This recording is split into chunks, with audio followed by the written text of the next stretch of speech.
Tired of living life bit by bit? Feeling like you just can't hack it? Well, guess what? You've come to the right place. Get ready to learn how to get started in the fastest growing industry on the planet. This is the Technomancer podcast. Broadcasting live from Eastern North Carolina, where tech and talk collide to bring you tricks and tips to get you out of the crypt and into the cloud. Prepare yourselves, because the show starts in 10, 9, 8, 7, 6, 5, 4, 3, 2, 1. And now, the host of the Technomancer podcast, Chaz Warren. Hello, everyone, and thank you for joining us for the premiere episode of the Technomancer podcast. My name is Chaz Warren, and I'm so thrilled for you guys to be here. So I've gotten a lot of questions here lately. Why do a podcast? What's the point? Do you already have enough stuff going on in your life, especially with the pandemic, all this other things, work, family life? And the reason why I wanted to do this was because I started getting a lot of questions from, old acquaintances, friends. How did I get started in tech? Because it's not where I started in the first place. I actually went to school. I got my degree in psychology, did that for a few years, and it just didn't really satisfy me. And especially when looking to raise a family, unfortunately, with a bachelor's of psych, you're just not going to be making that much money. So I turned to what I've always loved to do, which was computers. I started building computers at a young age, with one of my really close friends, Chris Reeves. And from there, it just grew and evolved. And when it came time for me to decide what I was going to do, because I wasn't satisfied with, my current work situation, I wanted to turn to what I loved, from the very beginning. So the point of this podcast is to be able to bring information to you. If you are interested in joining the tech workforce, this is made for you.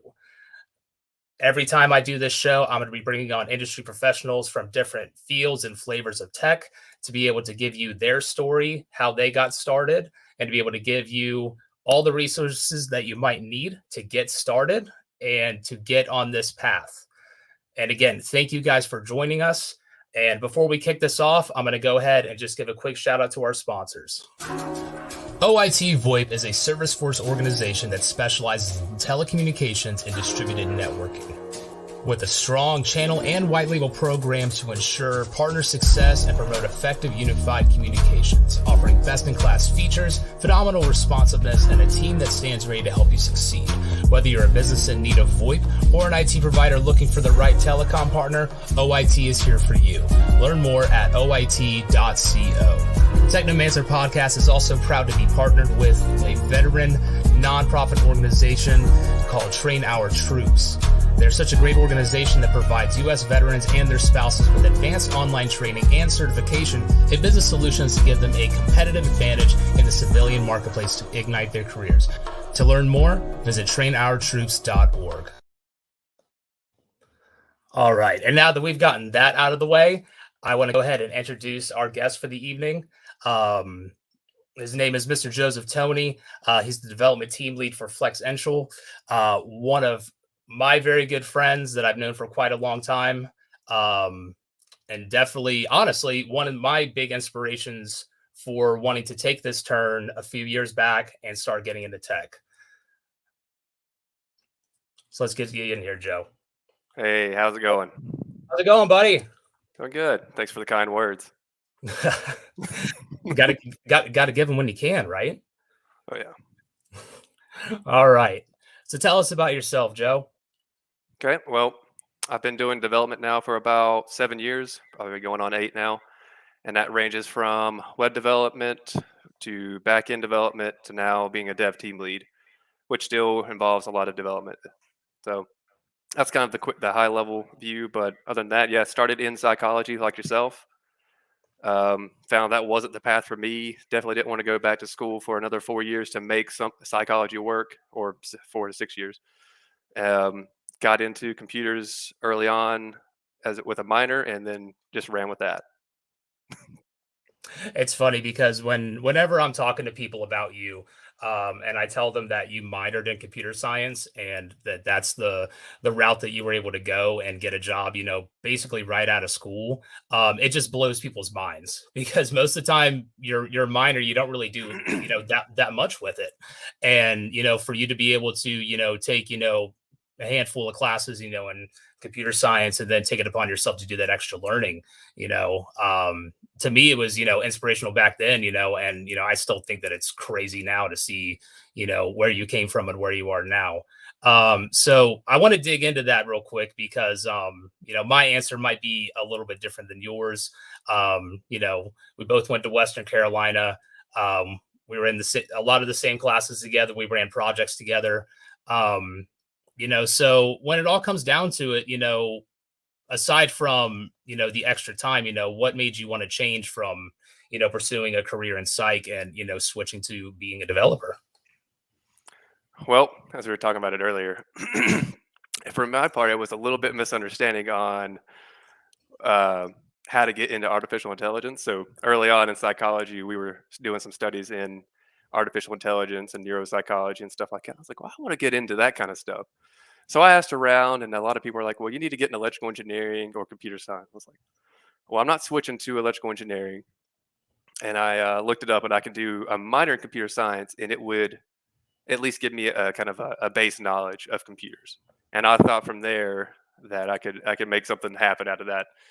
Um, but like I said, after about 4 years of school and looking at that to get it more into AI, you'd have to do 4 to 5 more years of school to become master level PhD. That just wasn't for me. So I took that minor, got very lucky, getting my foot in the door with a good company that taught me a lot, and it just went from there. Yeah, I hear you. Yeah, I found out a little bit too late in the game. I was under the impression that with my bachelor's, because the reason why I got into psych was, the research aspect, running experiments. Whenever we were doing that kind of stuff together, that was the most fun that I had doing school. And Oh yeah. I remember back we went to the SEPA conference, in Nashville. We had to present our stuff, which was a really good experience. But I remember a couple weeks prior to graduating, I was talking to one of our favorite professors, Dr. Sigler, and was like, hey, well, can I get a job being a research assistant? And she was pretty much like, well, you have to have a master's to be a research assistant. Like, really, to be an assistant? Yeah. So, and then, I had actually planned to do that, and, I took a little bit of time, away from school, just, clear my head, which, hindsight 2020, probably not the best decision to make. Um, and then, found out that I was having my first daughter. So the name of the game became time to work, time to provide. Schools just have to be on hold. Um, so yeah, I totally understand that. So piggybacking off of that, I know that you mentioned landing that first gig, um, with that little bit of background in computer science. So let's just talk about the evolution of your career from beginning to where you are now, and how that has evolved over time between roles, tasks, responsibilities, and all of that. Yeah, yeah. That's gonna be a long one. So to unpack that, so yeah, to get into my first job, it was a lot of help and a lot of luck from one of my good friends, who we worked together a lot, or went to a lot of the same classes in to the computer science courses. He happened to get a job at this company the first company that I worked for, and he had been there for maybe 3 months, and he gave me a good reference. I got at least one interview, passed most of the tests. They had just a couple of exams for entry level developers, very rudimentary, like, can you run a for loop? You know, show these executions and stuff like that, and what it's going to be the printout of a certain execution. Um, basically just some logic stuff and very simple. But once you're new to it, I mean, now it's simple. Back then, it was like, I don't know any of this, and he gave me a heads up on kind of what would be covered under the test, and so I went and studied all that stuff. So it does help to have somebody kind of help you out in that regards. So once I got the job, and I thought it was pretty funny, I remember my manager after I got the job walking me around the place and showing me. He's like, I know you don't really know anything about what's going on this, but I could tell you want to learn, and that's what's important. And I would say that's what's been important for my entire career is just the ability to want to learn the job and do it. And that's for anybody that I've seen is if you want to learn it, you'll have the opportunities and you'll get them, and people will usually give them to you. But Exactly. yeah. Yeah, and it's really good. That you had that kind of mentor. When you were starting out. It's always good when you work at a company and whether it's a coworker, whether it's your management team, whatever, and they're able to be willing to invest in you. And to me that's been one of the coolest things about since I've been joining the tech realm is that luckily the jobs that I've worked in the past and the one that I have now, you know they give you the opportunity, they give you the resources to be able to get further training, to be able to pursue your career even further. um so that's always a great thing, when you have that opportunity to be able to just dive deeper and deeper and deeper and grab more understanding to be able to apply that further and be able to, essentially climb the ladder. Yeah, and going into it and looking back now when I have new guys come on to teams and stuff like that, I can always relate back to where I started and how just kind of drinking from a fire hose the knowledge is that you're trying to like get. And some people get impatient with new developers, but in reality, there's so much going on when you're coming into any new field. But I know in software, there's so many different areas to go into and so many different things going on that it can be overwhelming. So when I first started, it was um, I know a lot of web developers, it's just bug fixes. First things you do when you get in there, you're just doing bug fixes, learning the code base. And I'd say that's probably going to be 90% of all jobs that you start into. And I'd say it's a good thing to do because what you end up doing by doing bug fixes is learning the code base and learning what doesn't work and how to debug and how to take something, look at it, analyze it, break it down break the problem down, and go research it. Because most of the time, what you're going to end up doing is taking a problem, breaking it down, and researching it, and applying a fix. And so, debugging and that, or just working through that kind of issue, builds upon a skill set that you're going to carry through your entire career. So that so what you do as a new developer, you will continue to do far into your career. It never goes away.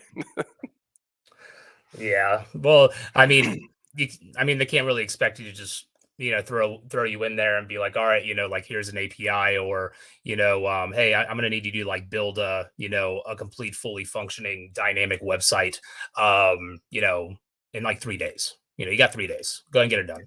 And that's interesting. I mean, like, so when I came in, and I've seen people that come from no background, like myself, basically a minor, people who went to boot camps, and people that went to 4-year degrees and got computer science degrees.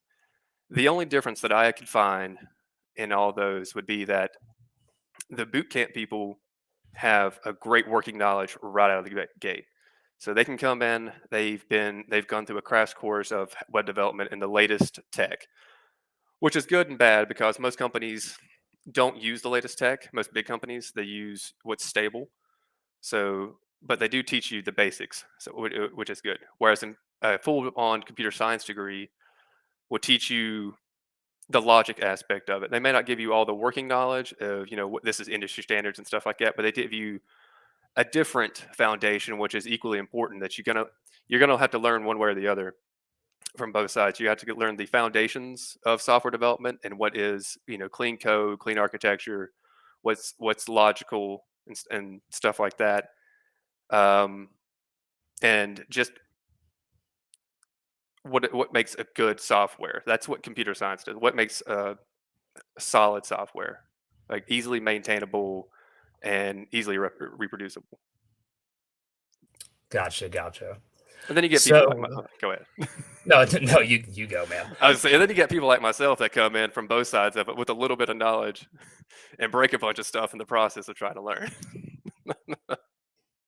Yeah, it's interesting that say that in regards to folks who went to boot camps or got their 4-year degree in computer science or my case information technology, and what I found, and not to knock on anybody who's put in the legwork to go get a 4-year degree in computer science or information technology, anything like that, but one thing that I've noticed talking to people is that they've actually been grabbing more candidates with different backgrounds, especially those, in more, socially adaptive, socially geared degrees.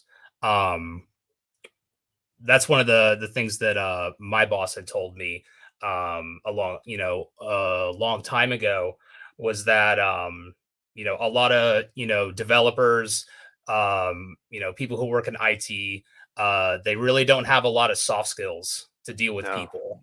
And I mean, that the way it's been described to me is, for a lot of times it's like, oh, Jack's a developer, or Harry's a developer, but as long as he's got a box of Cheez-Its and you just leave him alone and just don't make him talk to people, he's going to get the job done. Yeah, you got people like that, and you need people like that because they just crank out code on a continual basis, and they become very well versed in whatever they're working in. So if you got a problem, you can go to them. They can tell you what the problem is and how to fix it quickly, or they just want to be left alone. And then you've Right. got people that want to work and they want to be involved in the product development part of it, because when you get in software, you do end up being in a lot of different, depending on what company you work for. So if you work for a big company, like, you're going to be kind of focused in one area. If you work for a smaller company, they're going to be expecting you to uh, be a software developer and a business analyst. So that was my first manager. He told me the strongest developers, the one that get the farthest, are going to be the ones that are great at development, that focus on that, but also know how to take the business aspect of it and apply it and look at it from that perspective. So always, if you're just focusing on writing code, you're going to do fine. But if you want to continue to progress, if you have aspirations for becoming in management as well, at a certain point, you're going to have to look at the business aspect of it and take that into consideration. Yeah, you definitely with smaller companies, I could definitely see how you have to wear many hats. But, a lot of times that's a good thing, because, to be able to stand out, in this field, you really got to be dynamic. You can't be one dimensional. You got to be able to have, different types of skills, and it not necessarily just in technology. Sometimes it's a matter of just being able to talk to people. It's sometimes it's like you said, it's being able to do business type analysis on something and see how is this going to look in terms of like a big picture aspect, not just, oh, this is how many lines of code I got to crank out today, but what does this all mean in the long run, for either internally for your own company, or for deploying something out to a client.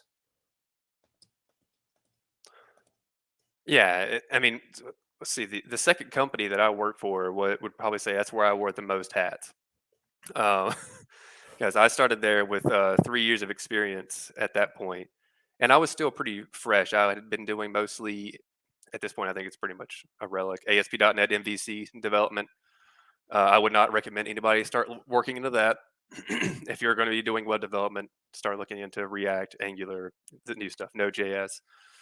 Um, but after that, it was, once you move back from just doing straight web development, it's applications, it's databases, it's solutions architecting. And when I was there, that's where I got to see so many aspects of software development, and you get to branch into so many different fields of, do I want to work more with customers? Do I want to work more in the back end, front end? There's so many different ways to go with it. Once you get past that initial job, or that initial get your foot in the door, the possibility is endless as far as what you can do. because if say you're in software and you want to choose to go to IT, it takes working for a good company or moving to a company that has IT positions open, maybe studying, getting some exams like yourself, and then applying, or working. If you work within a big company, they have positions open, and you can work with your managers to move over to that company once you show that you can do the job, obviously.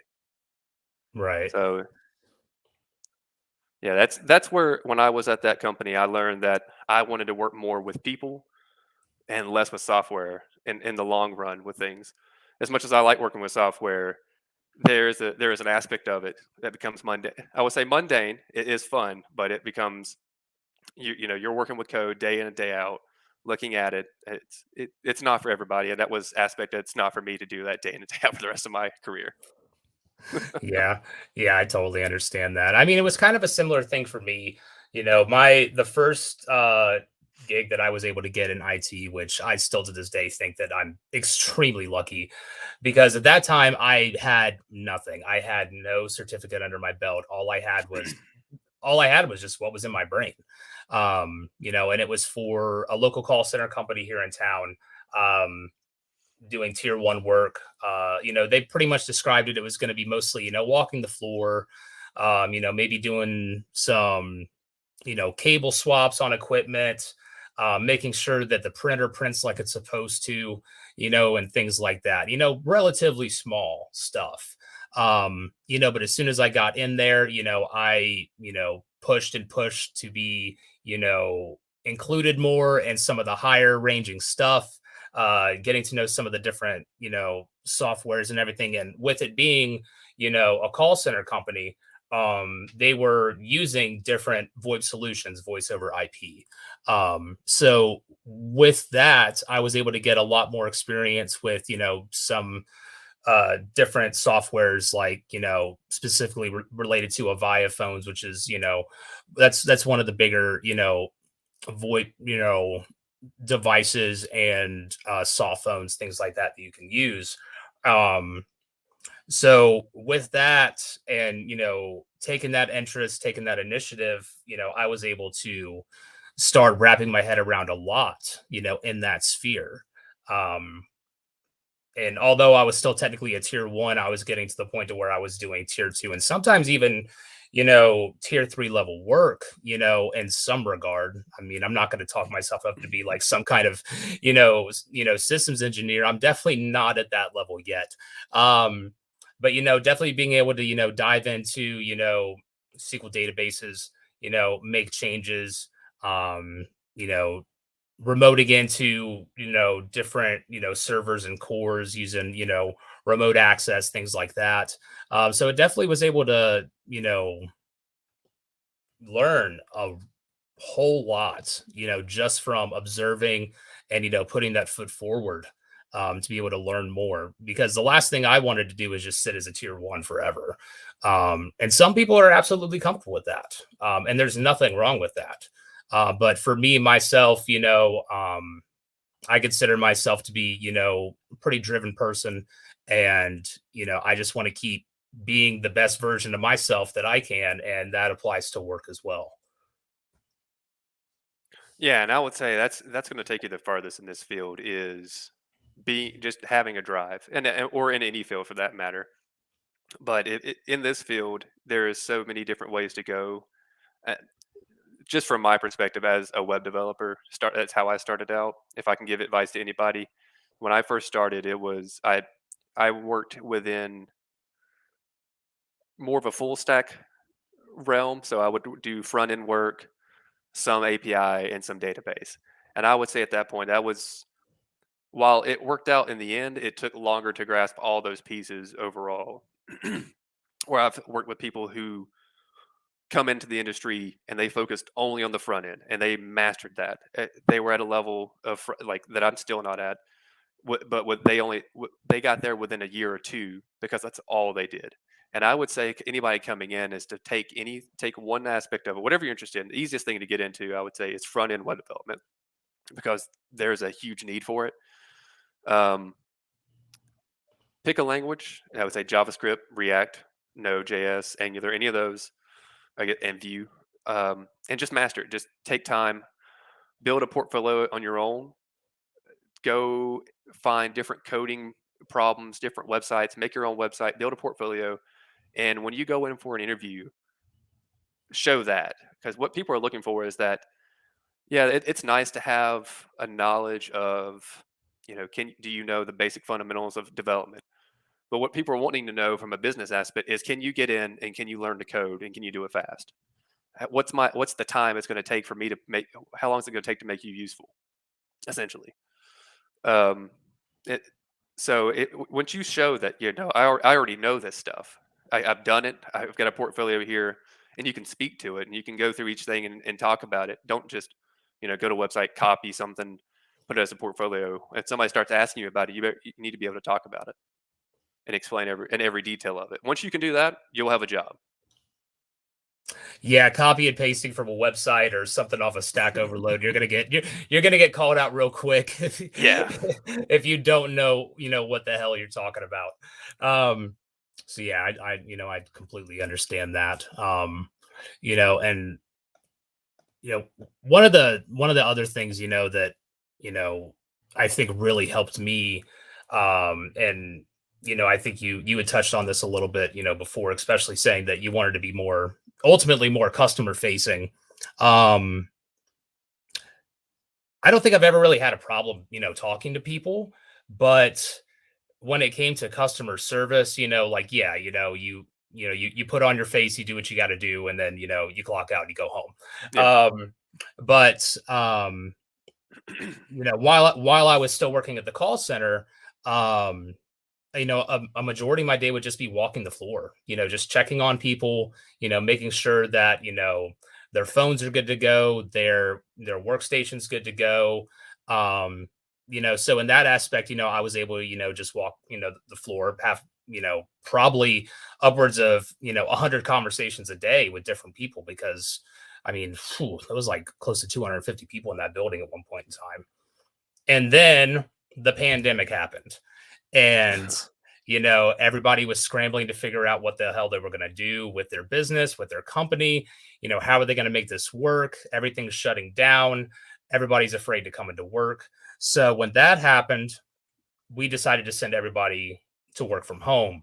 So we started deploying, it began with full entire workstations. And I mean full, I mean monitor, keyboard, mouse. Luckily, we were sending out thin clients, so we weren't tugging around giant, desktop towers or anything like that.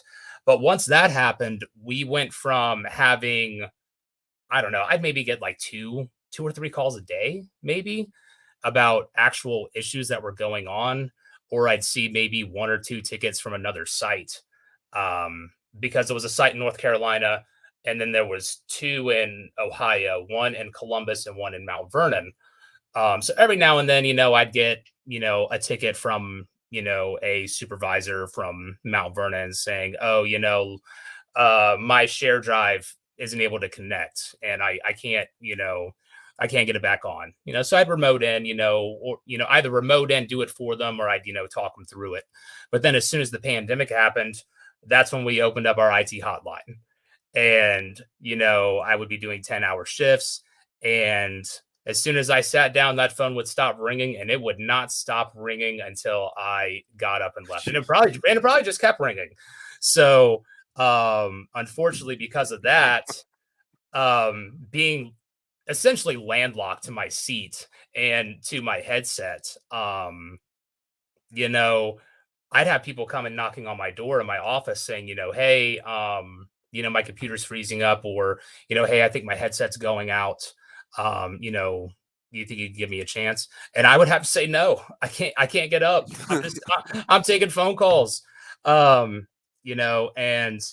it was a little easy at first. But then I'm guessing the company started seeing, the amount of cost that was going into to have to send, I mean, I don't have the number off the top of my head, but if I was to take a guess, probably $900 a person, of equipment that's going home. So that's when we started deploying our Stratadesk solution, which was a Linux-based software on a USB that we would just, either have them pick it up from the office or we would ship it to them. But the problem with that was it wasn't plug and play. You couldn't have this thing, run in tandem with your Windows system. Oh, okay. And so what we would have to do, well, in order to get it to work, you would have to dive into the BIOS of the computer.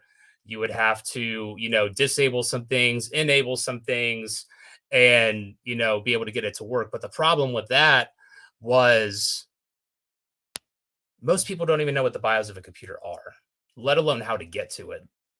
And a lot of people, when they start seeing, that screen and all these different, system jargon, things like that, it can get pretty intimidating. That's how I And feel when I look at it. yeah, I try to stay out of there. exactly. But the worst part about it was that, we were flying blind. There was no way to remote in, watch your screen, and guide you through this because there's no way to do it. And so I would have to be sitting on the phone. I'd have to ask, one of the new hires, hey, like what laptop do you have? What's the make and model? And then, I would have, luckily we created some docs, after a little bit to make it a little bit easier. But, depending on the brand and the model and everything, it's all a little bit different. And with that being said, I would have to be on the phone flying blind with, these instructions in front of me, or I'd be watching, a video, on YouTube or something like that. So I can know, and at least hopefully know what screen they're on when these things are going on. And, man, sometimes those phone calls could take up to 2.5 hours because it would just be such a pain. And, folks just wouldn't know how to navigate, through that stuff. But on the bright side of that, being exposed to, upwards of 100 to 150 calls a day, talking to people and having to do, very long, strenuous, over the phone troubleshooting. I think then in the long run, it really helped me develop, really good soft skills when it comes to, customer service. And I mean, whether that's dealing with coworkers, or, your clients, and, being able to speak to people and, know what not to say, and, what's going to be the best path forward.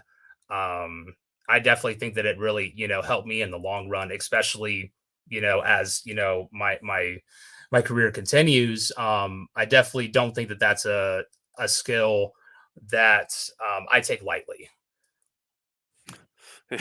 You did better than me. You talking about your your support calls made me think about the first job that I do. So when I was a developer at Drake Software, one of the things that developers had to do during it was a tax software company, and they're a great company. Um, but some of the developers would have to pull shifts doing support calls because they would have people call in, or they didn't have enough people to do all the support calls. It would just be for helping out during the crunch times of the year. And I remember being there late one night, and there was one guy that was after about like you said when you've had a couple of them that have just been a little testy for and they just get under your skin. There was one person that was called in complaining about the calculation done on his taxes, and they were right, but he was saying all this math, blah blah blah, adds up, and said, you guys are so much something. When I broke it down from the first time, or said this is where it's all added up, he broke it down back to me, said some unprofessional things back to me, and I was like, well, I think I'm just gonna take the time to tell you how I really feel about you. And I remember breaking it down back from him and explaining how the cost breakdown was, and I said something unprofessional back to him, and I just remember him being like, "Dang, bro, I'm sorry." He's like, "I work a support job as well. I would get fired if I said that." I was like, "I'd probably get fired too if you tell anybody else about this. Just please don't." Let's just But keep this our little secret. I had a moment of weakness there. But yeah. Other than that slip up there, Most of the customer interactions that I have are not so much in the regards of I do have issues I have to deal with when I work. Not so much now because it's a larger company. Those kind of complaints go through a different team and they get funneled down to us to work on as tickets. But in my last company, it was very much a customer can reach out to a developer, especially since I worked on a lot of customer uh, projects and had to sit in their meetings and architect out their different their solutions for how they were going to integrate with our business. They had a direct line to me. Typically, they would go through like account managers or relationship managers, the customer relationship managers, and those would get sent to me. And it was every day, but you still have to have some type of interaction with a customer on a daily basis. And that, like you said, it does build up confidence and how to talk to people, your soft skills, and I would say confidence in yourself. But it also teaches you at that point, do you want to work more with people, or do you want to work more with software backend? Because if I had to deal with support calls on a daily basis, I'd probably shoot for I'm going to just stay in the back end. But having having to work in an aspect of, and this was the fun part for me in the job, was we got a new project or they're wanting to do some new thing of, we want to integrate this, we want this new project, we want the product, you have this new thing, how do we get it? And it was sitting down, going through their system, going through our system, and how to connect the pieces from you know from when they hit our system, what happens in our end, and how it gets back to them, whether it be a mobile application, a website. That's the fun stuff, because it's a lot of high level thinking, and it's it's where you really get to kind of like create something, and the creative side of software comes out when you're down in the debugging. Like when you're fresh into development, there's gonna be years, it could be, there's gonna be a lot of times where you're just doing a mundane task where we need a new button on a page, we need a new page with this feature, and where it sounds like it's creative, what you don't, I mean, what ends up happening is you go and copy paste another page that looks exactly like it, and you change a couple of things on it, or you're most software, if your company is doing it right, is reusable. So if you're working with any new framework now, everything's done with components. So I mean, you're not going to go create a new drop down list every time you want something. There's going to be one drop down list, and you're going to populate it with data, whatever data you have. There's going to be one side nav, all this. You're not going to keep recreating it from scratch each time. So that aspect of it can get very monotonous. The fun part is when it's something new, you get to take it from just an idea, just a something between some salespeople, and turn it into an actual product that people use on a daily basis. And it's fun when you driving down the road and you see companies that use the product that you've developed, and that it's kind of nice. If you've ever worked in anything with especially mobile or web, mobile is where you'll see it a lot, where you've done anything like that, and you know that in that truck or something like that, you're using software that you've helped write. Um, and something goes wrong, you're like, that guy's probably mad at me right now because he's having to do it on paper right now. Yeah, I'm sure it's definitely nice, if you're just, driving in your car, taking a stroll around town, and then, you pull up next to somebody and, you hear either, something blasting or, sitting down, maybe in a coffee shop. But I mean, maybe, you're an app developer who makes a game, and then, you just happen to look and, boom, somebody's sitting there, using your creation, your software. Yeah, it's a nice feeling. Whether I mean, so let's me think about it. Like some companies you're going to work with that you're not going to like because they can be just pain in the necks. So I mean, you'll see their company, their cars driving around. You're like, listen, I'm happy I made that for you, but I wish you'd just go away. Or you flip them off as you drive, and they have no clue why. uh, but yeah, and so getting into like more dealing with customers is kind of where I started branching into wanting to do sales engineering. I know you heard me talk about that for a long time. Obviously, it didn't work Yeah, out. So definitely. No, that was one of the things. So yeah, like I said, there's a lot of places you can go within software. So you, you can go from stay in web development. You can do back end development, cloud architecture. Once you get into the get that first job. I would say once you get that first job, and getting there, I know it's hard, but it's like I said, it's building up a portfolio of what you know and what you can prove to a company, like how fast you can hit the ground running. That's what they want to see when they see somebody. They want to say that, okay, he's a go getter. I don't really care that he knows all the basic fundamentals.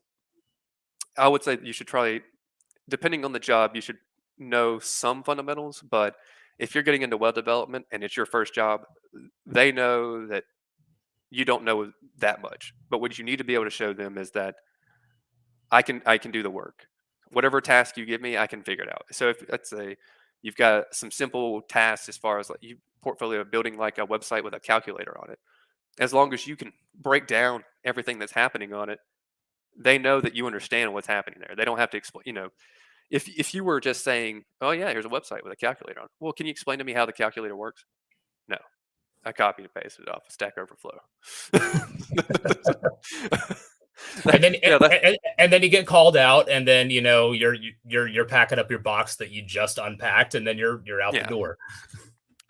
No, and it's not always bad to have an interview where you don't know all the answers because you're going to have people. So I've sat in at interviews before where it's one person, and it's one developer, it's one business person, and then maybe the owner of the company if it's a small company that's interviewing you. I've sat in where it's 10 people interviewing you, and they've all got questions, and those are not fun. So like especially in the whiteboard discussions, you go up there and probably most of the time they've either it's a company that's got a predefined set of questions to ask, or you're dealing with people who moments earlier forgot that they had an interview, went and quickly Googled something of interview questions to ask you. and they're trying to remember themselves the answers because they were busy only moments before. So sometimes you get really good professionals that they can ask the hardball questions, or well, I would say that most of the interviews and the interviews that I've had to conduct and everybody I've worked with, we're going in there with 15 minutes prior knowledge that there is an interview candidate. Somebody sent it out like the day before. We forgot about it because we're working on stuff, and you get a little email notification saying, "Hey, you got 15 minutes to figure out some questions to ask the person." So being able to go in there with a portfolio and show people quickly that you know how to do it is very important. If anybody trying to get into the field, and wherever you start, and that's wherever you start at. Certifications do help. It depends. Like I would say, if you're getting IT, like certifications go a lot farther than in software. Boot camps definitely help. If you're trying to get into anything like cloud architecture, yeah, certifications do help as well in that regard. Being able to talk about it and know it is what's going to get you the farthest. So Yeah, and I can definitely understand that. Because when I first started, in tech, I was, I mean, I won't get into, actual wages and everything, but let's just say not very much at all. yeah, I would say, basically like, barely scraping by. Um, but, and one of the problems is that with, a lot of those certifications, whether it be, your CompTIA, your, Microsoft, your, your AWS, your Oracle, just pick whatever flavor you want. Unfortunately, those certifications can get pretty damn pricey. I mean, some yeah, they of can. them, I believe when I took, one of my Microsoft exams, fundamentals of networking, that exam was about $250. Um, so, not having, a pretty big, income, raising a family, providing for, a household, supporting your children, everything like that, um, makes it a little bit more difficult, than being, single guy that doesn't have anything to worry about other than, themselves. But one of the things that I had found was, different, resources that, are free, but, they're more of like guided projects. I remember doing a lot of different things on Quick Labs. Um, and it was talking about different things with AWS and Azure, a bunch of different components, such as deployment, Active Directory, administration, and all these other different things. And although I didn't have an AWS certification under my belt, I had 15 modules that I had completed, to be able to say, hey, yeah, I might not be a whiz at this, but I guarantee you that if you sit me down in front of this, I can navigate wherever you tell me to navigate. And, I at least know the fundamentals of what's going on here. Yeah, I won't be able to, be a cloud architect, day one walking in the door. But it'll give you, that base knowledge. And one thing that I found, interviewing and talking with folks, like you alluded to earlier, is employers really want to see that you have that drive, and you're willing to learn on your own time, and you're willing to invest in yourself, whether it's a $400 certification, or you spend your time in try hack me, hours and hours to build up your cybersecurity skills, or this or that. And for a lot of folks that I've talked to in the tech sphere, and in interviews with different companies, they definitely take that highly into consideration. Sometimes it's not all about that, that certification on your LinkedIn, that's big, bright, and shiny, that has Amazon, Microsoft, or CompTIA on it. But sometimes it's just being able to show that you did the legwork, you did these things on your own, kind of like you were talking about with building your own coding portfolio. Basically, just, having that backing behind you to say, hey, I might be new, I might not have a whole lot of experience, but I have done a ton of extra stuff on my own time. And I'm dedicating, time to this, to be able to grow myself and invest in myself. And, from everybody that I've talked to, that actually can hold a lot more weight than just being able to walk in and be like, oh, well, I've got 10 different certifications. Yeah. For software, I mean, I don't know too many people with certifications. Don't go. They're not, I would say, that big. So you don't see too many of them on resumes. Sometimes you do with certain people. I've seen it a lot with people that working out of Charlotte, North Carolina. A lot of people that worked at banks end up, for some reason, having them. They worked a lot of jobs. What they end up doing is working between different banks, and I think they get certifications there. And you'll see that on a resume.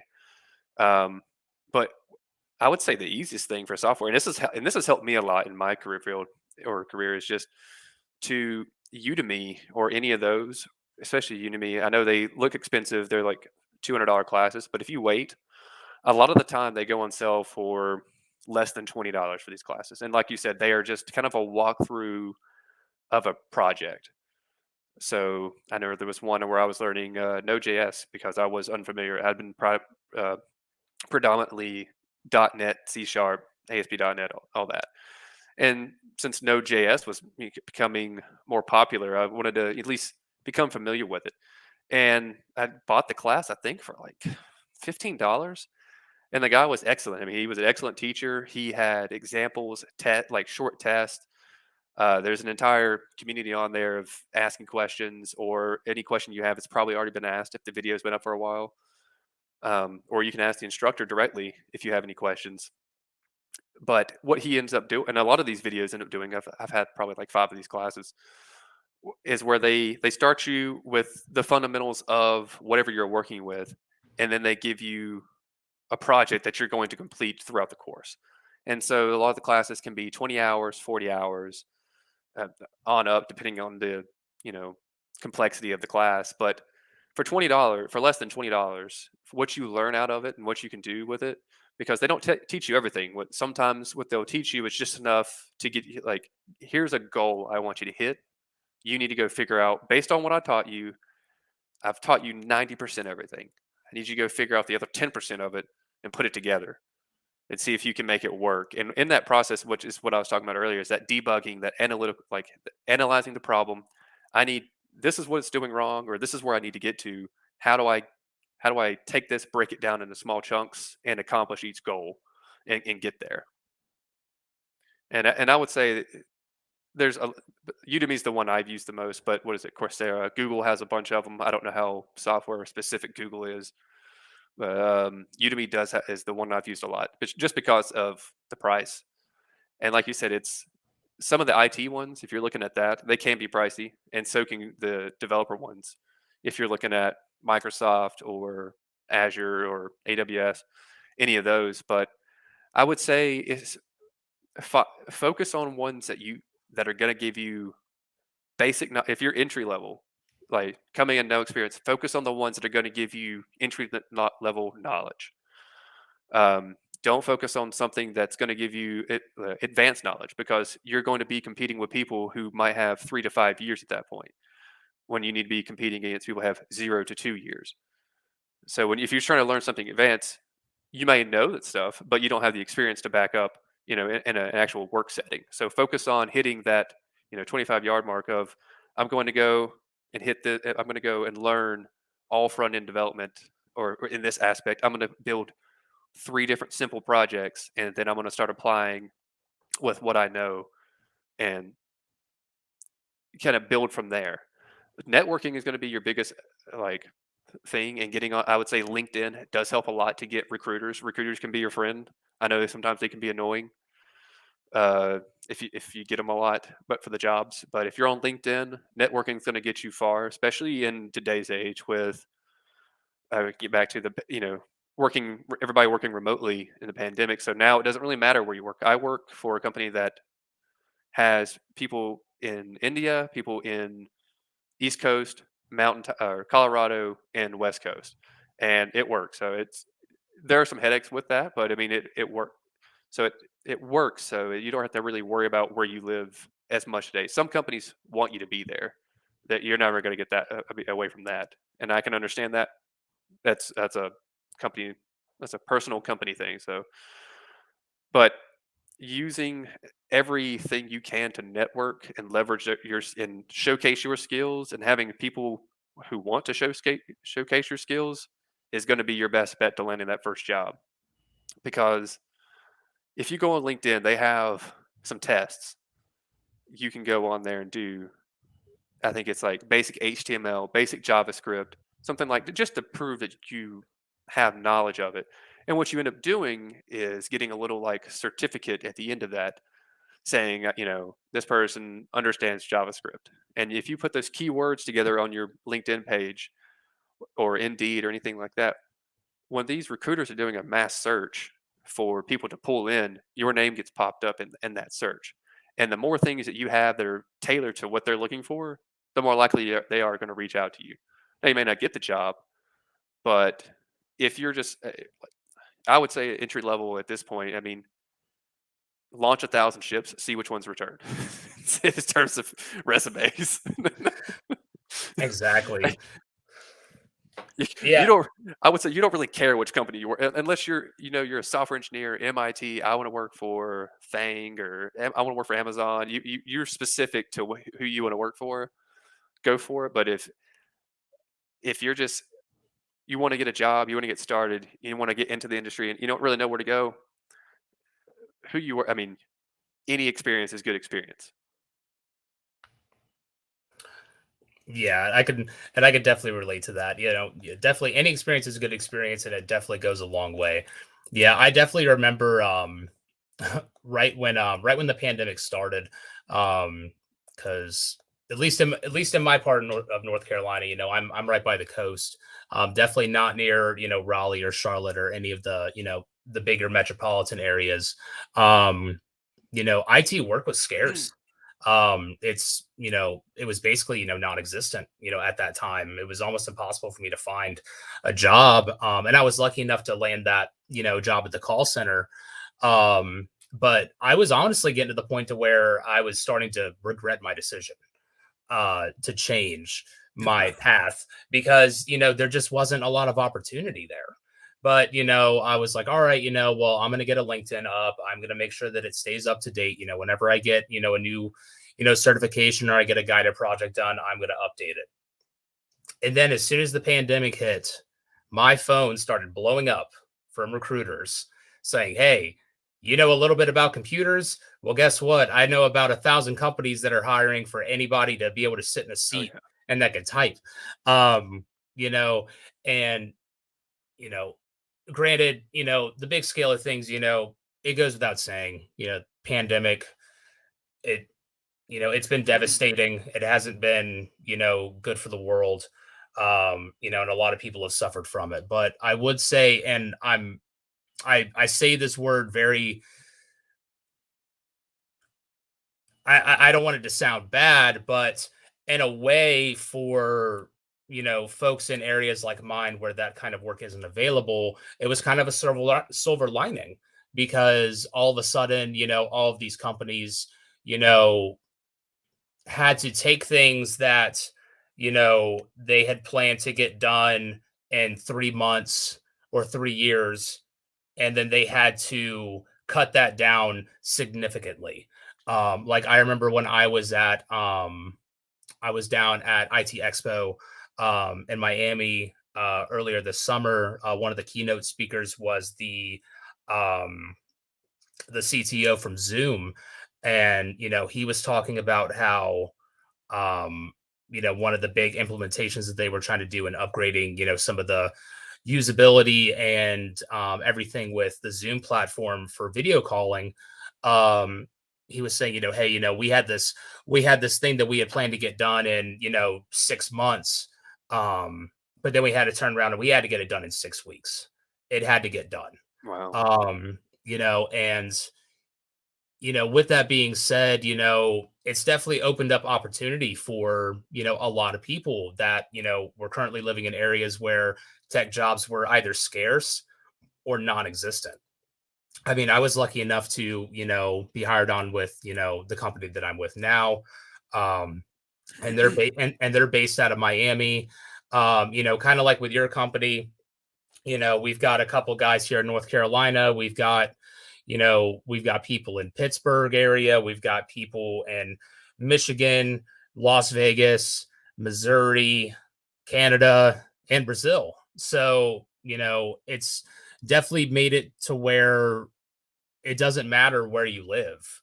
As long as you've got some base knowledge and you've got a computer, and a lot of times they'll give you equipment, and you've got an internet connection, and you're able to land that interview and you nail it, you're in.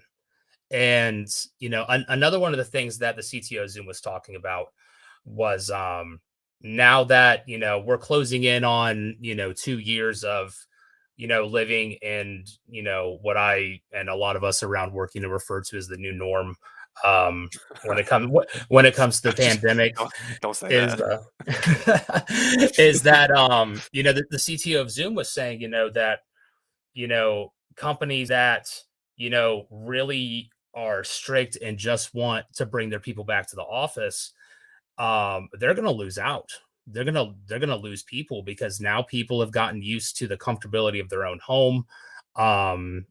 And a lot of folks were asking him, well, do you think it's ever going to do you think it's going to take a few months after the pandemic is finally over, and everything just goes back to normal? And he said no. All the systems have already been put in place. There's, the foundation has been laid. If anything, companies are going to have to try to find ways to bring people back to work and to bring them back into the office. Because, and what I find ironic about all of this is that you would think that, working in a building, either in your own office, maybe you share an office, maybe you're in a cubicle, whatever. But a lot of people have been saying, a lot of people that I've talked to and I've, read about it, people's threads on Reddit and, stuff like that, is that because everybody is using, you name it, either Teams or, Slack, some of them, or, even sticking to Discord, is that, even though everybody's at home, people feel more connected than ever because, at least in my company, and I know that you had talked about it too, we do things, we have a daily stand-up meeting every single morning, where we talk about, what's coming up for the week, all these things. And then right after that, we jump into, our, team meetings. We talk about, what's on the board, what to expect, anything that's coming up. And because we have to, essentially just keep tabs on each other to make sure everybody's doing what they're supposed to do, in a way, the communication is better than, when you were in the office. And, because, everybody, or at least a lot of people are working remote, and for, CEOs, managers, you name it, just to be able to make sure that, you're keeping tabs on your people, making sure everybody's good to go. You're actually getting, at least in my experience, getting a lot more one-on-one time, with management, with the CEO, with your boss, with your team lead than you ever did when you were in an office. Well, I will disagree on feeling more connected. I would say like right before I got into this job, the one before, we were all in the office, and it was a great community as far as a culture of the company. It was we would all go out for drinks pretty regularly and everything like that. And then after COVID hit, worked remotely. I ended up being able to move somewhere else and still work remotely about an hour and a half away. And I would say that there's not where you can feel connected, and as a manager, I do agree.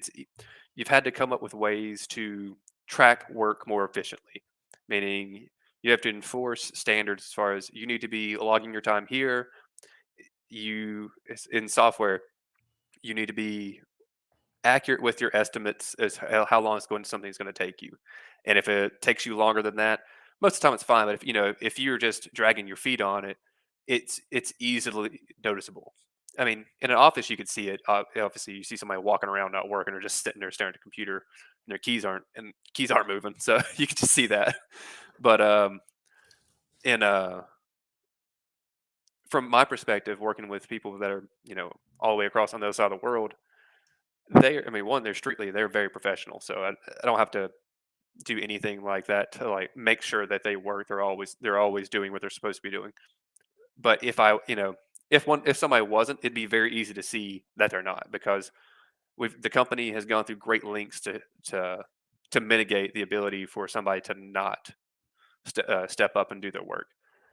Whereas the company I worked at previously, we had to learn. They had to learn how to do it on the fly, and it wasn't at a good time. We were talking about before.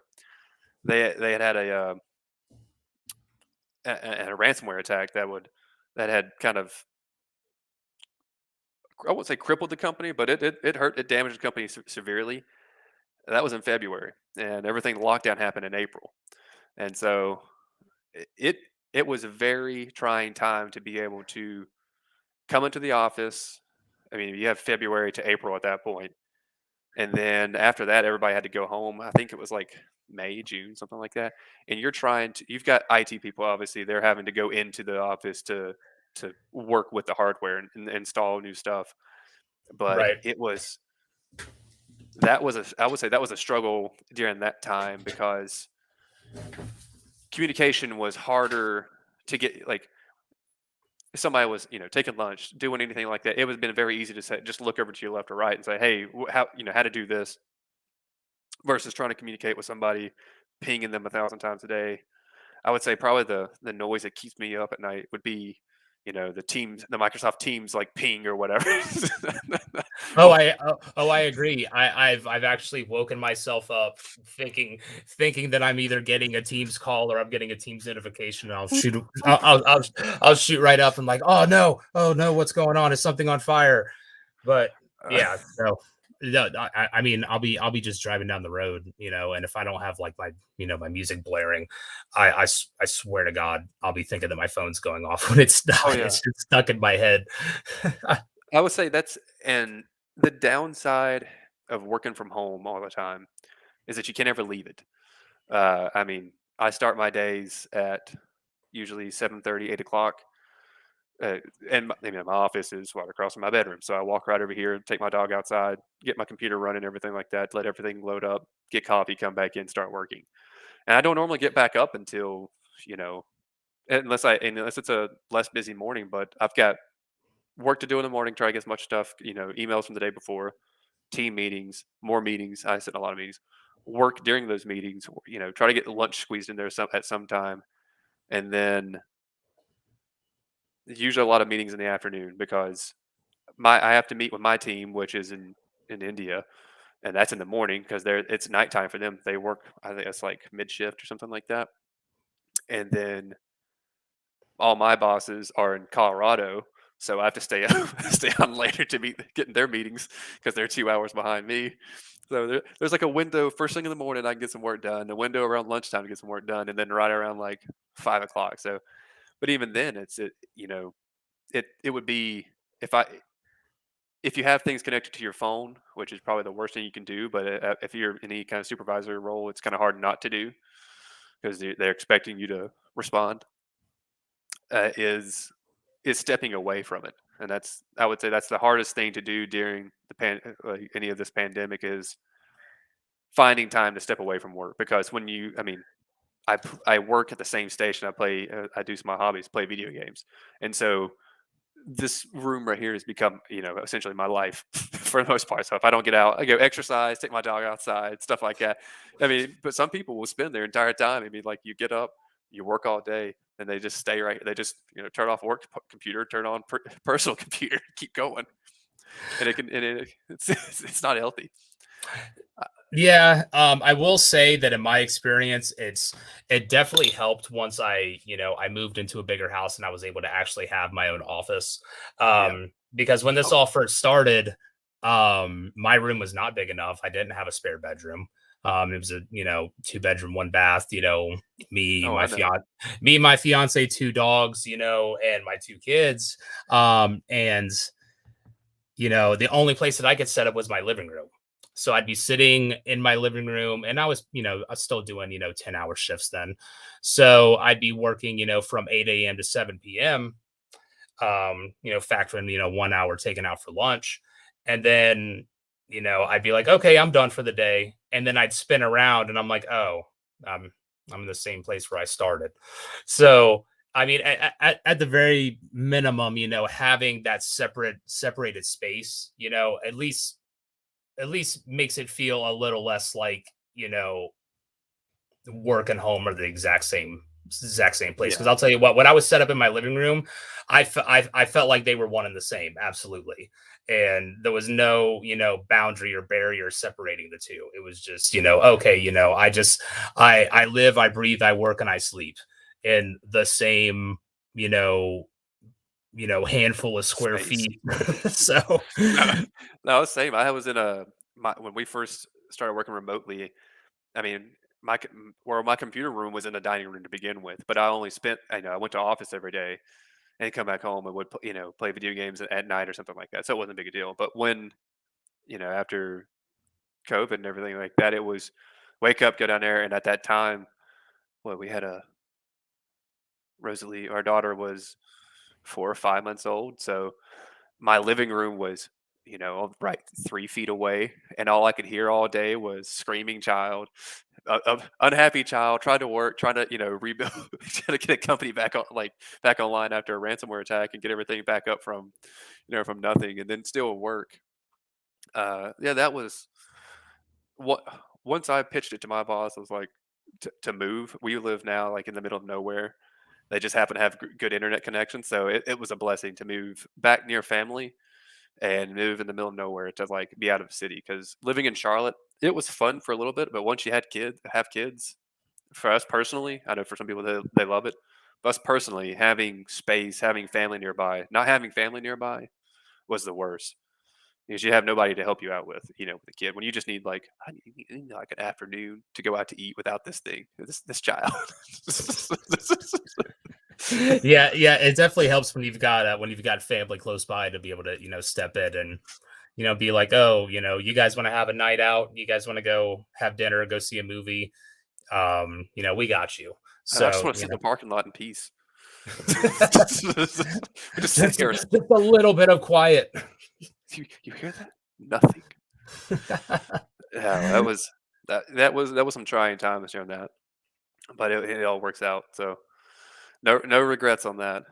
Yeah, But absolutely. And I feel the same way. So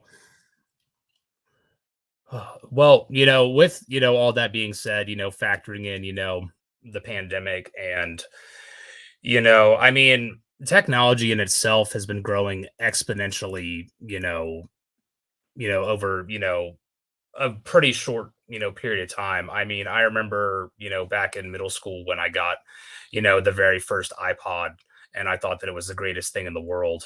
And all it could hold was, 1,000 songs, and now, all you need is a subscription to, like Amazon Music or Spotify, and you've got everything at your fingertips. yeah, Who needs to store anything when you can stream it? So, with that in mind, where do you see applications of web development and things like that moving over the next couple years? that's a hard one to pin down because there's so many different areas that development and IT are expanding in any direction all at the same time. So you've got everybody wanting to move everything to the cloud, everything, they want to make sure that if it's, they got does that like fail safe. So moving it to the cloud so that you can distribute it to different clouds or servers so that if it goes down in one region, let's say a hurricane hits, that it doesn't go down for the rest of the country. They can just divert traffic to there. Yeah, It's making sure that there's no downtime. yeah, no downtime is the big thing. I mean, like, what was it? Everybody noticed when Facebook and Instagram, what was it, a month ago, had like an outage or something like that. Once you have like downtime, everybody in a digital world, it can not won't say ruin your credibility, but I mean it can hurt profitability. I won't say for them they're pretty big, so it didn't hurt, but it can definitely do some damage as far as your rep goes. But in terms of I would say development. Definitely anything machine learning and AI is going to be at the forefront of what's going to be happening. And I would also say that not now, and this is just personal opinion. I don't know if it actually be real or not. Um, I would say there's going to be a movement or a move towards companies doing less in-house development. You're always going to have people wanting to do. Uh, they have to make certain applications for themselves, and it's going to be so. I think what's going to end up happening is APIs and any kind of development thing you want to do is going to be so fine. Like a company is going to take it over, and they're just going to own that. So an example would be like authentication for websites. It used to be everybody had their own authenticate. They would follow the same standards, but they had their own baked-in authentication for their website. Now everybody either uses Google authentication, Okta, Auth0, any one of those. And what they end up happening is go to your login page. When you log in, your credentials get sent off to them, and they validate it, and it gets sent back, and you're able to log in. And all that's handled by a third-party company. And that's the same for a lot of these big tech companies, like was it Airbnb or uh, any one of these. If you were to go look at their technology stack, they're built up of a bunch of individual companies that manage different tool sets and IP, and all they do is combine them together and integrate them to turn them into a product. Where I've worked at a lot of companies where everything is done, and you have to sometimes you have to do it, like especially if you've got things that are just specific to your company. But if you're building a new product, uh, especially if you got anything, most likely there's an API or some type of development suite out there that already handles some aspect of it, and you may be able to, they might be able to work with them to increase it to work for you, some customization. People are always open to that type of stuff. So I would say that continuing moving forward, you'll have less in-house development and more distributed systems. People focusing on taking one aspect of development, whether it be authentication, database, cloud integration, anything like that, and you're just going to be cobbling all these together to make a product. Which that's what's happening now. I mean, it's just I could see that only happening more, kind of like how with web development, you don't unless you need a customized website. Individuals who let's say like you need a website to host like shopping or selling stuff. You don't go and hire. You can, but you don't really hire anybody nowadays to develop your website, or you don't have to learn it. You can use was it Wix or Squarespace, anything like that, to go on there and build out your website. And they integrate with so many different APIs now, like Shopify or anything like that, to Yeah, handle payment processing. yeah, I was just about to say Shopify. I mean, what do you need to do to build? Why do why you do need you to have to go rewrite through it? the trouble? Yeah, exactly. They can do it for you. And that's only going to keep happening more. I mean, you're just going to end up having services tied within services, and if you can develop one of those services, that's money right there. so, Absolutely. especially Shopify. But anything, yeah, like I said, anything like that or anything AI and machine learning is going to be what's going to be at the forefront in my mind of software development. I mean, IT, cloud computing, anything like that. There's so many different things going on at any one time that people are pushing the boundaries of what we currently have. It's I couldn't even speak to it if I wanted to. Yeah, I mean, probably by the time this podcast is over, there's probably going to be about 30 different things that are going to be obsolete. So, Podcasts will be obsolete. Be in the metacast. yeah, there you go. I'll just stream straight to the brain. Um, so for folks out there who, either are looking to make that jump. They're not happy with what they're doing right now, and they want to take that leap and you know get into web development. And I know that you've named off a few, um but is there any specific resources, boot camps, or sites that you would recommend for newcomers to help them get started? Maybe any specific ones that you might have looked at a few years back, or maybe that you've seen other folks around the space talking. I mean, I know that one personally that's caught my eye, and it's something that maybe down the line that I'll try to work on myself, was that Coursera, in partnership with IBM, put out a full stack cloud developer certification.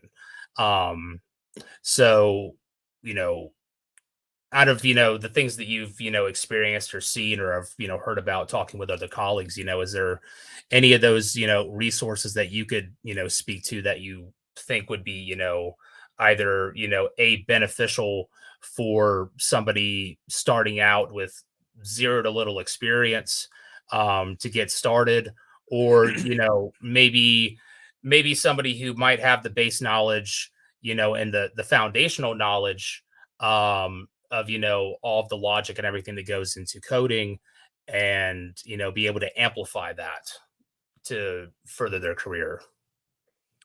I think it depends on the person on that. So if you're a type of individual that can hold yourself accountable to a schedule of learning, say I'm gonna set these goals and I'm gonna take time to learn something each night or each week and progress, then I would say don't waste your money as much on boot camps, because you're going to be able to get the same kind of content out of going and doing your own research, building your own portfolio by taking classes on YouTube's a great resource, by the way. I mean, there are so many things on YouTube that are free.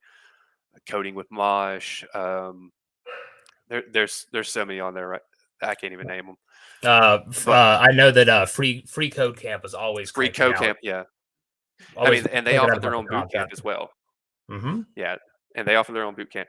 If you're the type of individual who, I mean, you have to know this about yourself, that needs some type of guidance and instruction and something to hold yourself to, then either a certification class that is specific to, I would say, whatever you're trying to get into. I mean, look at entry level, look at Node.js, look at, whatever front end technology that you're trying to get. If that's your interest, if you're trying to move more, if you think you want to work more in services, the back end, go for it. But that usually comes with a lot more experience or with a degree, I would say, just because of the type of work that it is. Front end, I'm not saying it's easier.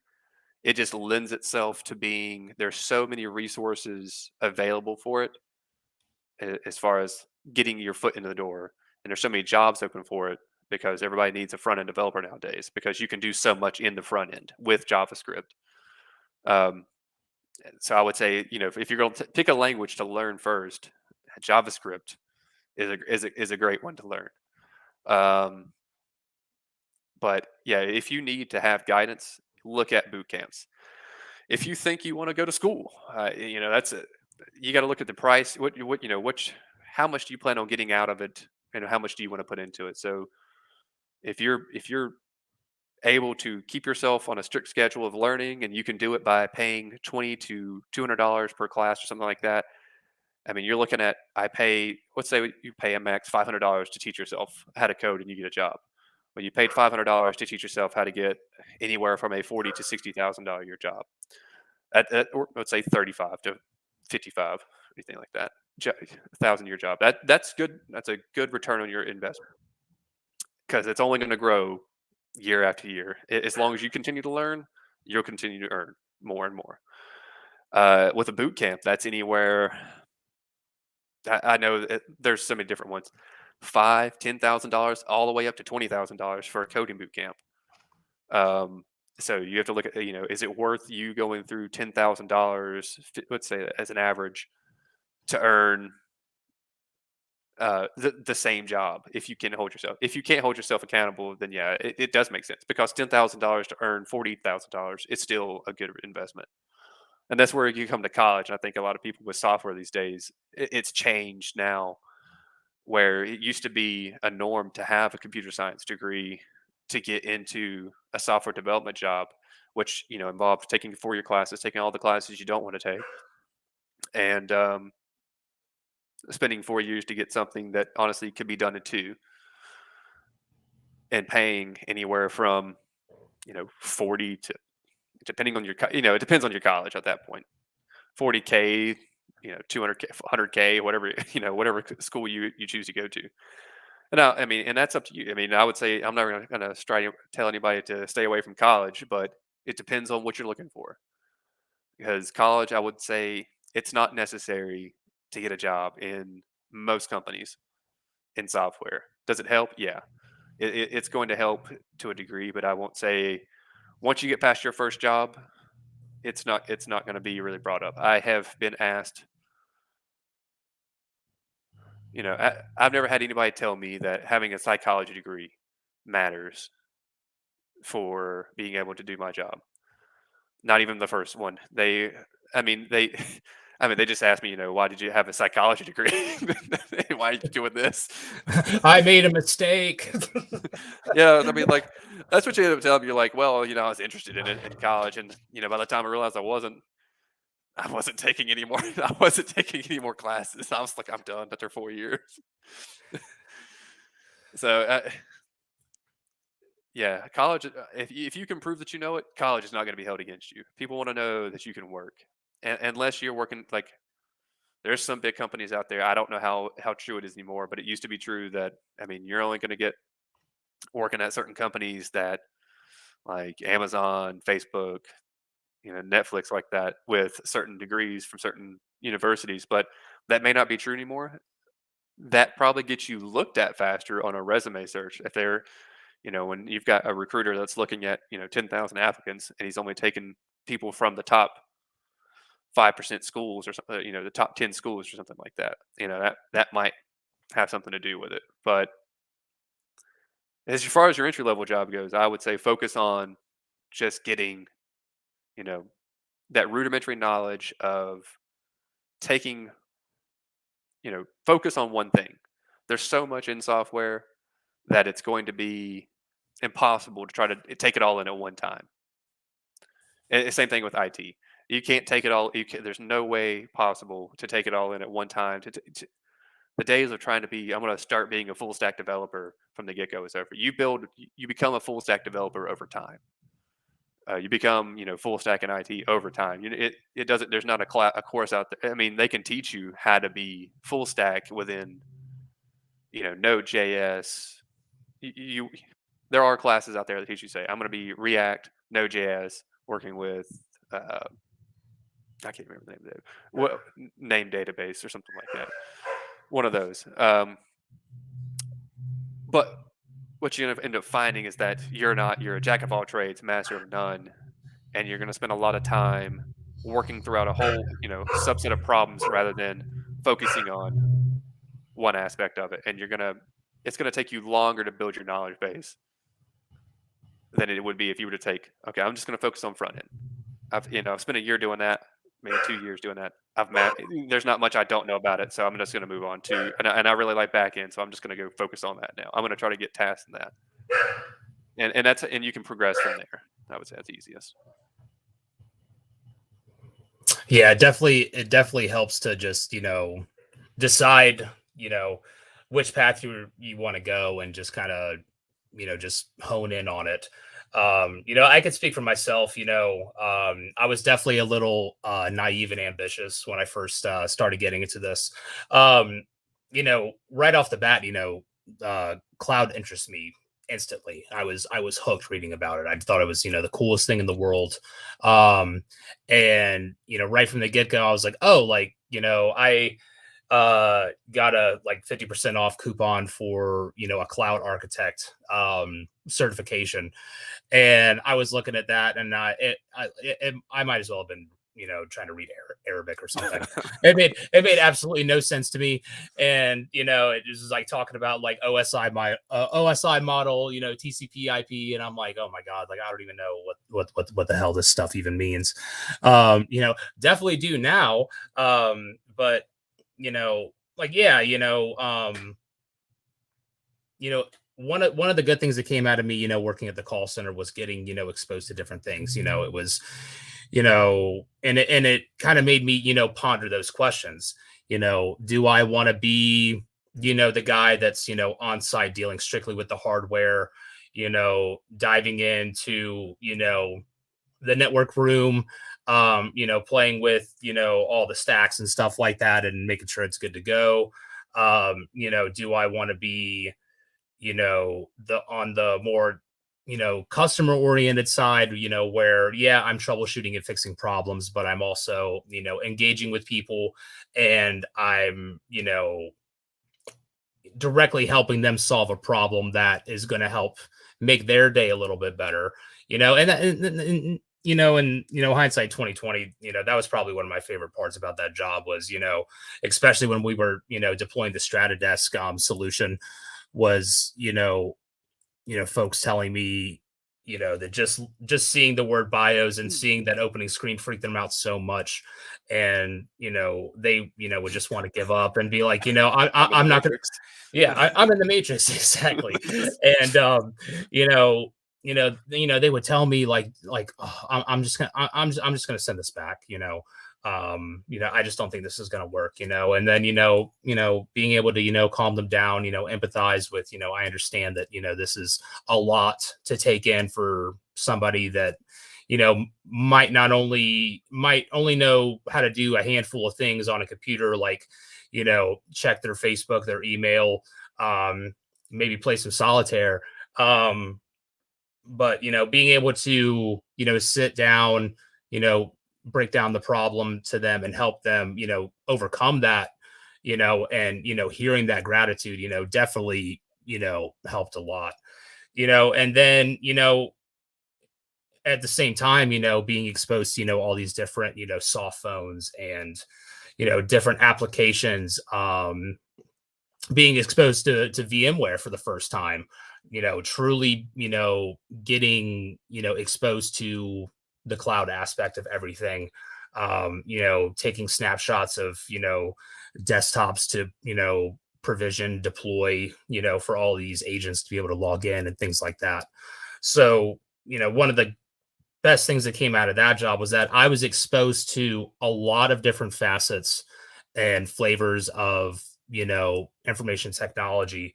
And, it definitely helped me figure out exactly which direction I wanted to go, and, I really decided, to piggyback off of that, first experience, and now, I work for, a VoIP provider, with, well over 1,000 clients across, the United States and Canada. And I'm, you know, helping, deploy equipment, provision equipment, um, analyzing, PCAPs, packet captures on Wireshark, and, doing trace routes, reading them on all these other things. Um, you know, having that first job, that entry level job, um, and being exposed to all those different things, was definitely a huge help and me figuring out exactly which direction I wanted to go. Yeah, sorry, lost my train of thought there. It's all right. I just realized we have been going for like an hour and a half.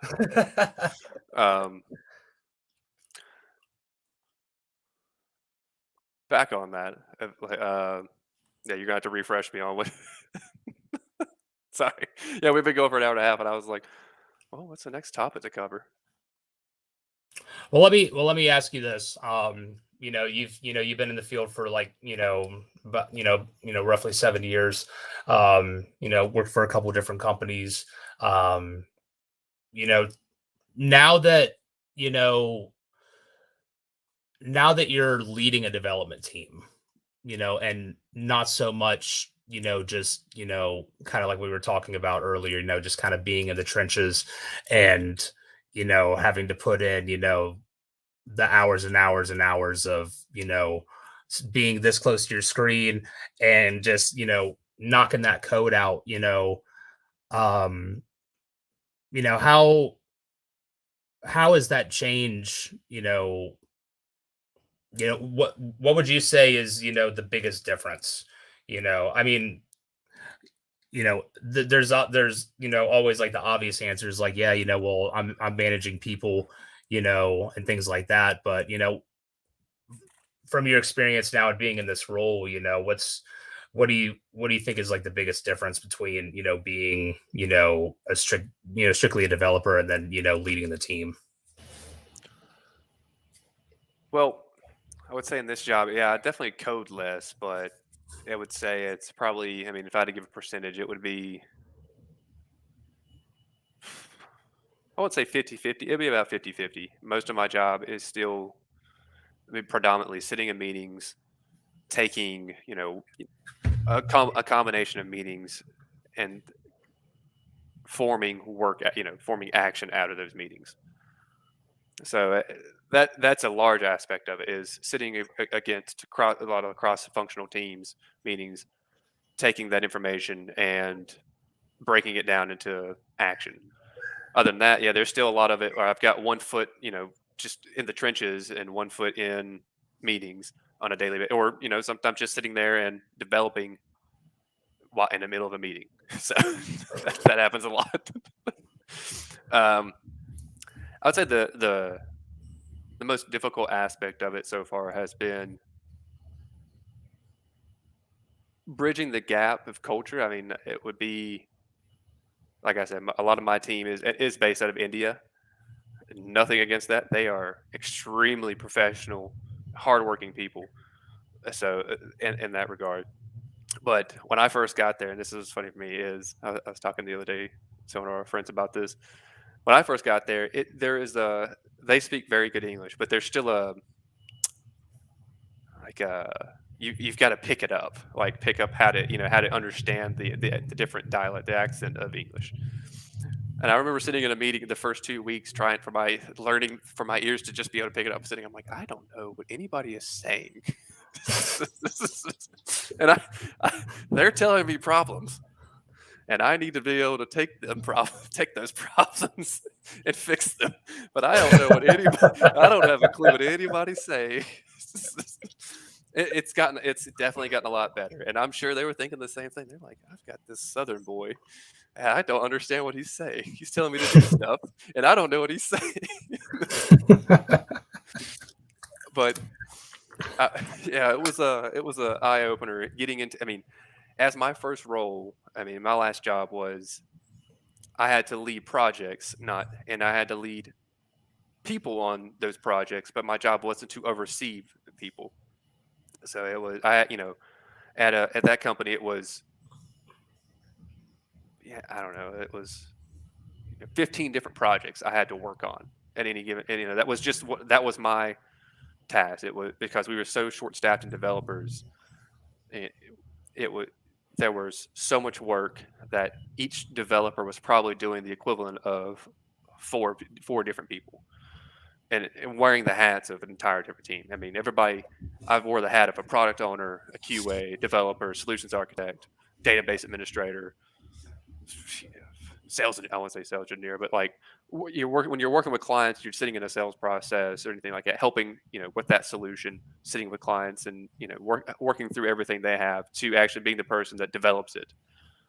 It exposed me to a lot. But and that part was difficult. If But that wasn't still managing people in that job. Coming to my first job to managing people, which is in a completely they're all overseas in a completely different culture. That was difficult. That was out of the gate with no experience in the company whatsoever. Learning everything new for the first time. The company, their culture, the company's culture, how to manage people, what's their expectation of me, and how to form expectations of them. To be completely honest, it's how do you hold somebody accountable that you've never, that you've never met. It was quite difficult on that regard, especially if you've never seen them, you've never met them. They're a completely different culture. How do you go about doing it in a way that's constructive? And I haven't had to do it, but maybe once or twice, in a way that's constructive, that keeps the people flowing, that's not insulting, and it keeps the team moving. Keeps a very cohesive team. That was a struggle for the first couple month or two there. It was learning how to do that. But now I feel like I've gotten a good grasp on things. Our team is consistently knocking. I mean, we do things in sprints, so sprint after sprint. Besides, we've had a couple of bad ones here and there, like any team does. But consistently, we hit our marks. We take on extra work, and we finish extra work. And I am so proud of them. Like we've got a lot of new people. Some are very new to software development.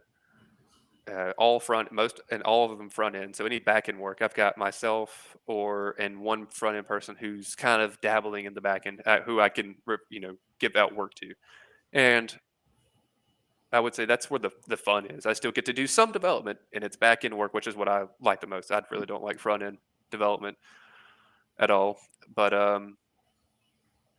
yeah, they are a great team. They make it easy. Having a great team makes being a manager easy.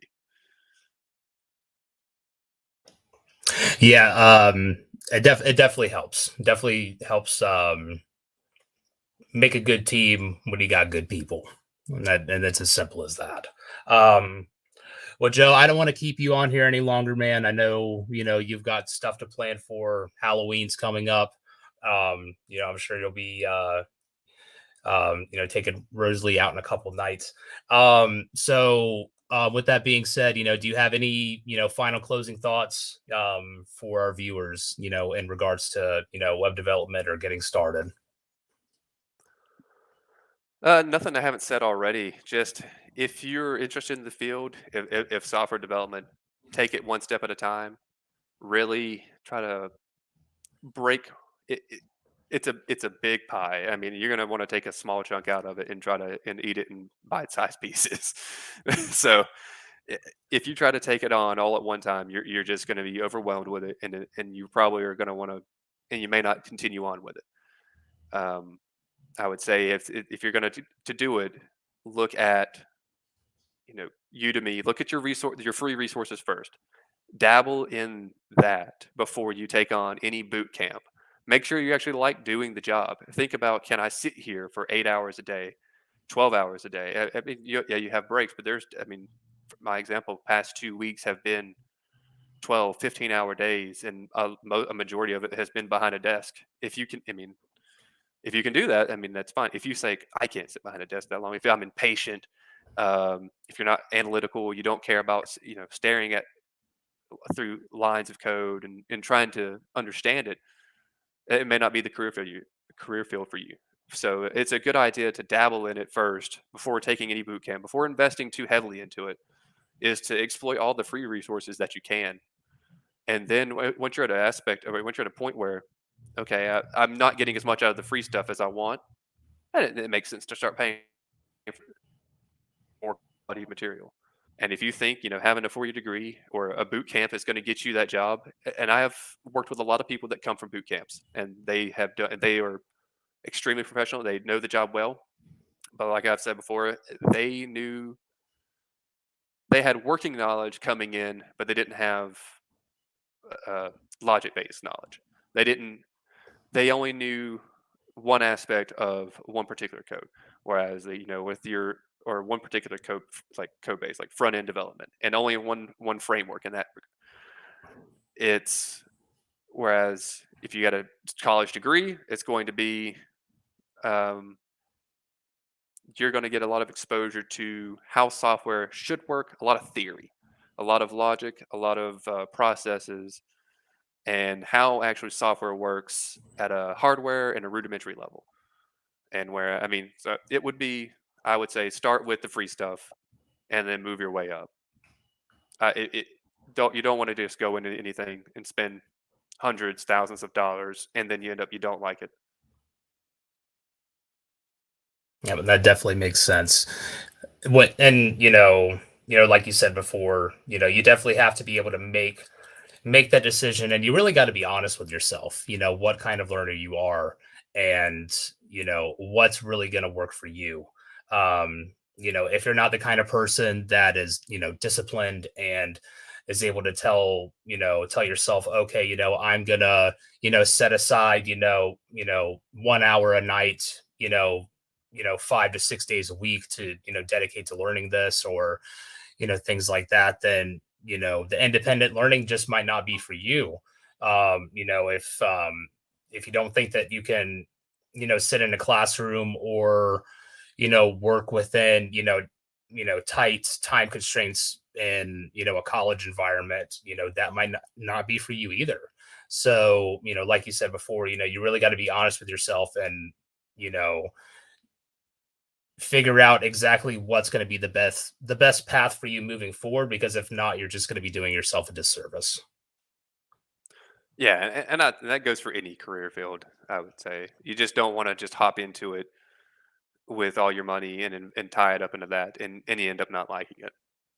So be smart about it. Be honest with yourself, and take advantage of everything that's free out there now. With the world, with everything so modern, so with everything on some digital platform, one way or another, there are free resources out there, and then exploit that first.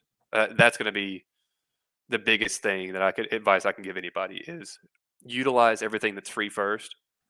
If that's and if you can get a job doing that, take it and run with it.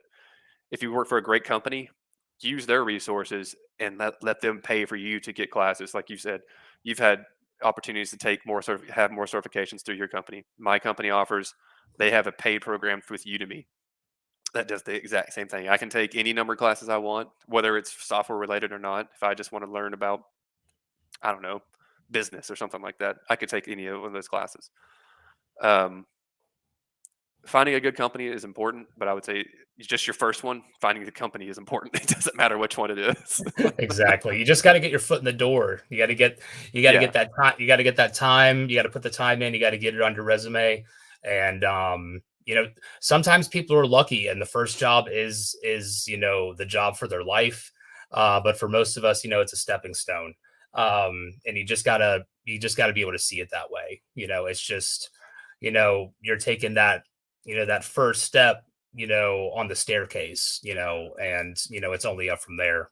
I would, yeah, on that thing that I've noticed the most, it's very rare as your first job that you're going to get paid.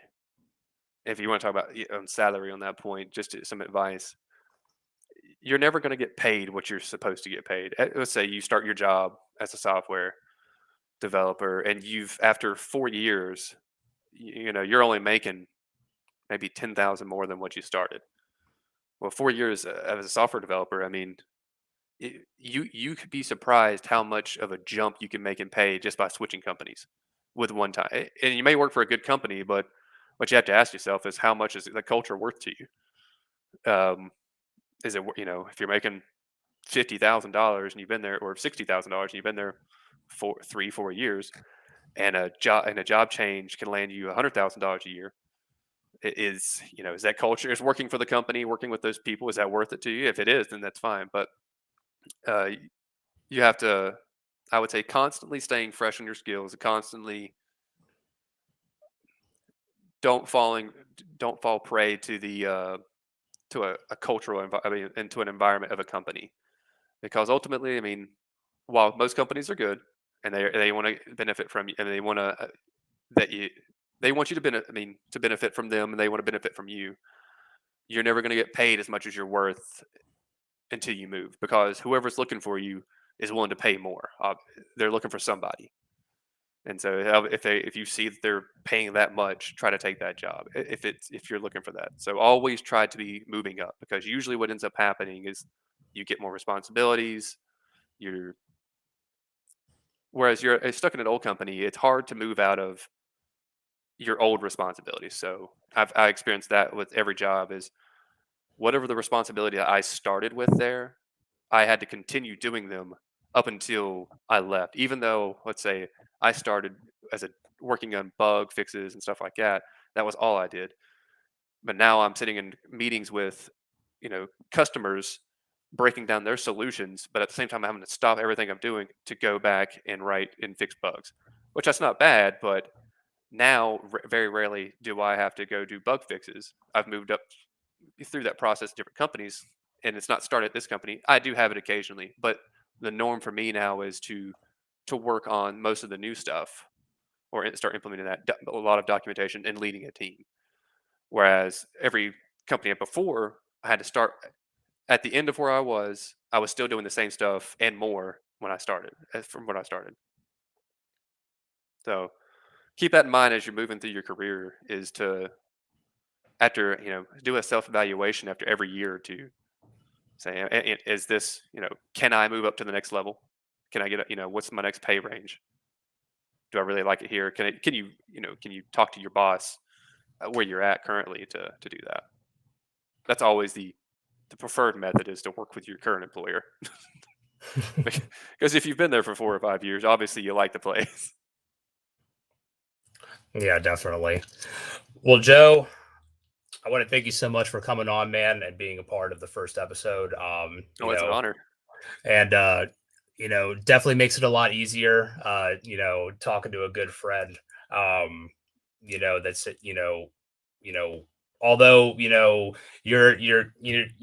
on the developing side, and I'm more on the IT side. Being able to get together on this and be able to give the folks out there who might be looking to make that jump, and are tired of doing what they're doing and might want to get into tech, and with it being the fastest growing industry in the world.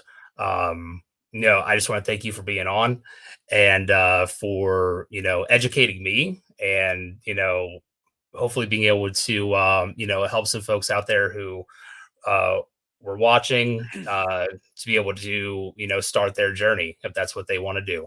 So thank you very much, Joe. Oh, thank you for having me. Yeah, it was really fun doing this. Your first podcast, my first podcast. Hey, it all works out, man. All right, buddy. You take care. Do you have a good night? All right. You too, man. Bye. Bye. Well, all right, guys. Thank you so much for tuning into the first episode of the Technomancer podcast. I had a blast. I hope you guys did too. I hope that some of the information that we were talking about, whether it was me dabbling a little bit on my side, or, hearing all of the information that Joe, 7 years in the field of developing, now leading developers. Hopefully you guys will be able to get something out of that. If you guys have any questions about resources, anything specific, anything Udemy related, Coursera, things like that, feel free to leave a comment. And I'll try to get back to you guys and, be able to clear up some of those things. But other than that, thank you for tuning in, and everybody have a good night.